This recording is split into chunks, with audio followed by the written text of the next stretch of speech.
Et bienvenue, merci d'être là, j'espère que tout se passe bien chez vous. Qui êtes-vous? La question peut paraître simple pour une majorité de personnes, elle ne l'est pas forcément, surtout quand on a été adopté et a fortiori né sous X. Et c'est le thème de l'Avangité ce soir avec cette question né sous X, une identité à vie. Vous allez voir avec nos invités que ce n'est pas forcément une fatalité, même si le chemin est long pour retrouver ses racines. Caroline Montois est avec nous sur ce plateau. Elle a retrouvé ses parents biologiques et raconte son enquête dans un livre, une histoire incroyable, une forte évidemment, signe d'espoir pour beaucoup. En tout cas, Christelle Juteau s'est penchée sur la question. Alors Christelle, née sous X, est-ce que c'est pour la vie?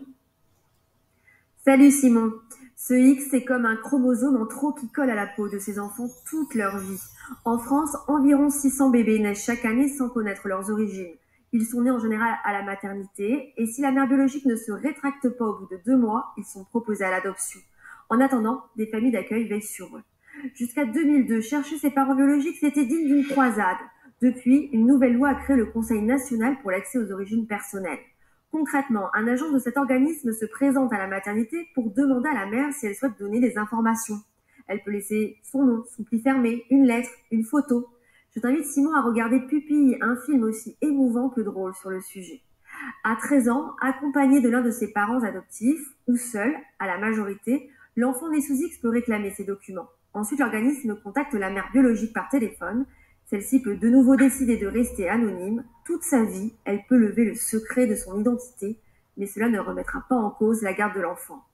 Les enfants nés sous X partent en guerre contre cette loi jugée insuffisante. Ils veulent que le secret soit levé, mais se heurtent aux fortifications solides de l'administration. En effet, cette spécificité française date de la Révolution française et a permis de diminuer l'abandon sur la place publique. Avant, un bébé sur 3 était délaissé. Il ne faut pas oublier qu'à l'origine, l'accouchement sous X se dresse comme un rempart contre le déshonneur. Les menaces de mort pleuvaient sur les filles mères. Aujourd'hui, la première raison de l'abandon est liée à l'absence ou le comportement du père. Viennent ensuite les difficultés liées à l'âge, la crainte du rejet ou la conséquence d'un déni de grossesse. Pour les adultes héritiers d'un seul X en guise de patrimoine, cela ne suffit plus à justifier le silence.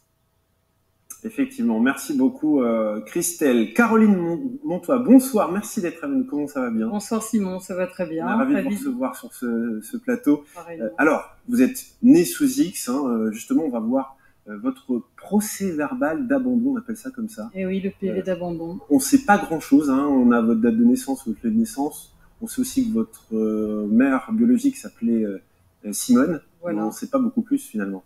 À l'époque, c'est vrai que j'avais très peu d'éléments. J'avais que son prénom, son âge et un lieu de passage. Elle était passée par la maison maternelle de Lambersart. C'est comme ça que j'ai pu commencer mes premières recherches en me déplaçant dans cette maison maternelle. Alors effectivement, vous avez décidé, il y a plus d'une trentaine d'années, c'est ça, de démarrer, d'entamer des recherches pour retrouver vos parents biologiques. On va vous voir toute jeune. Donc votre prise de conscience, finalement, elle a débuté très tôt. À quel âge exactement? À 6 ans, je dirais que j'ai commencé à y réfléchir, à me poser des questions et progressivement. Et à l'âge de 11 ans, c'était vraiment pour moi une évidence de rechercher.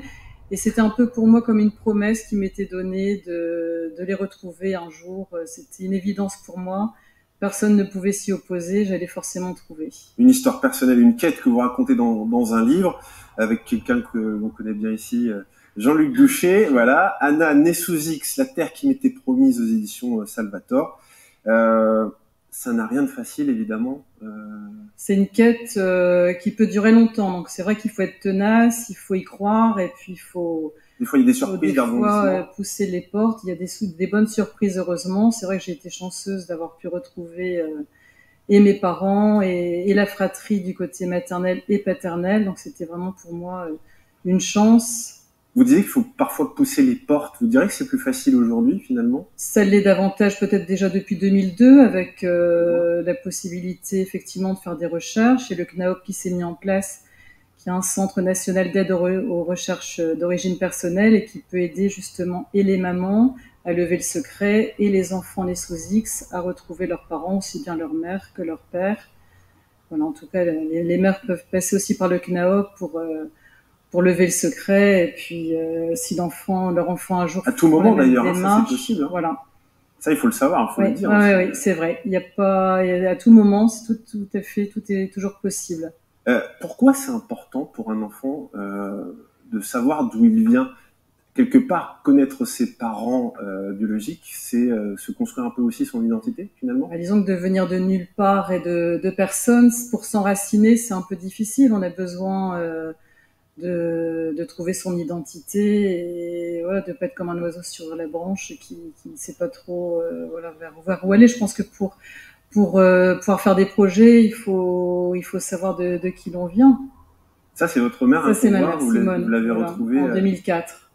J'imagine que c'est un grand moment. C'était un grand moment, très émouvant, très remuant.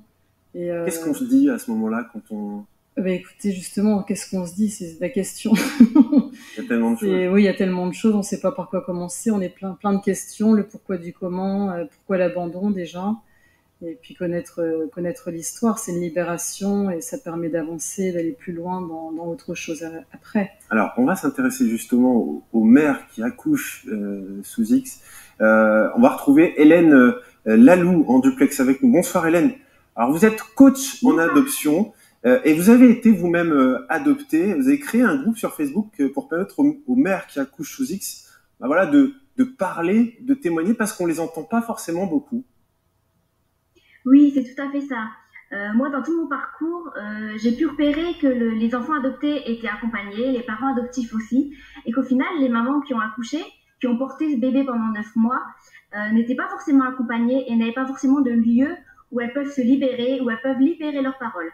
C'est pour ça que j'ai créé le groupe des Mères Soleil, pour en tout cas qu'elles aient un lieu de parole, pour briser les tabous autour de l'abandon, et pour surtout qu'elles ne se sentent plus jugées, parce que je pense que la société aussi peut les juger. Et oui, parce que souvent elles ont peur de parler, elles ont peur d'être jugées. Oui, c'est ça. En fait, elles le portent toute leur vie, ce geste qu'elles ont fait pour des raisons qui leur appartiennent.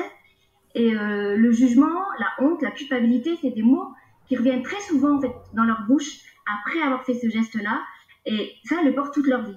Et c'est pour ça que j'ai créé ce groupe, pour entourer qu'il y ait vraiment une possibilité de parole et de se libérer. Caroline, la libération de la parole, elle est importante aussi pour les mères? Pour les mères, oui, complètement. Elles ont besoin de s'exprimer. On a cherché à les oublier, laisser entendre qu'elles n'existaient pas et qu'elles ont juste été là pour mettre au monde un enfant. Mais c'est important qu'elles puissent réveiller tout ça, en parler et lever le secret, pouvoir en parler dans leur famille si elles ont fondé une famille après. Et comme vous disiez tout à l'heure, il y a toujours possibilité de mettre un courrier, ne serait-ce que dans le dossier de l'enfant abandonné. Cette libération de la parole, ça peut convaincre les mères aussi de faire cette démarche, d'avancer un peu dans la levée de l'anonymat, ou au moins donner un peu des indices? Moi, je suis convaincue que ça pourra en tout cas briser le tabou, et de fait là, si cette parole elle est libérée, elles vont vraiment ne plus avoir ce sentiment d'être jugées.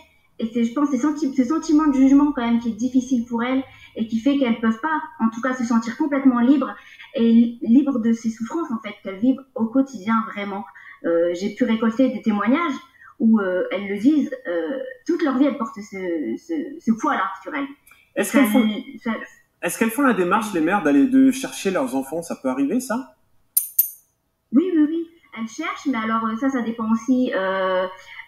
En tout cas, moi, celle que j'ai pu avoir en témoignage, ont par la suite levé le secret, comme Caroline disait, mais c'est quand même pas évident, en fait, de revenir dans la vie de cet enfant et puis de faire ce geste, en fait, de revenir vers eux, alors qu'au départ, elle a dû les abandonner. Et ce geste-là est difficile pour elle, en tout cas.